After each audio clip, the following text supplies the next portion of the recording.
Shalom family. So we've spoken about Tony Blair, and he's like the point man running around the world everywhere trying to push people towards a one world money system and a mark and all these kind of things in the digital landscape.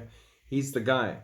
And now Israel is courting him to be involved in the Gaza situation, which he has now apparently agreed to. And there's two articles here that go hand in hand. They're completely separate, but I'm linking them because you can see the connection immediately. So firstly, Tony Blair to promote emigration of Gazans to other countries. Here we go again. Migration, illegal immigrants.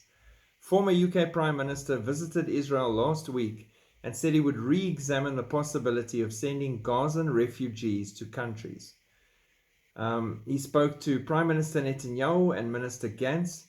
Channel 12 reported that during his meetings he stated he would re-examine the possibility of sending the Gazan refugees to countries around the world. Minister of National Security Itamar Ben-Gvir congratulated Blair on his suggestion and said that if Tony Blair heads a team to promote the emigration of Gazan residents to countries around the world, we must commend this initiative, because that is what he wants ultimately, and it's brilliant. So obviously Ben-Gvir very excited. Now, a completely different article shows you exactly how these two connect. So we're connecting the dots here. Israeli Finance Minister calls for voluntary transfer of Gazans and the resettling of Israelis.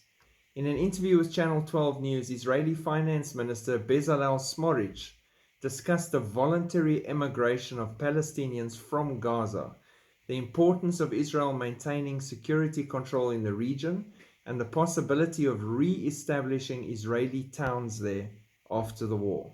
Smotrich warned against a situation in which Gaza will once again be a hothouse of 2 million people who want to destroy the state of Israel.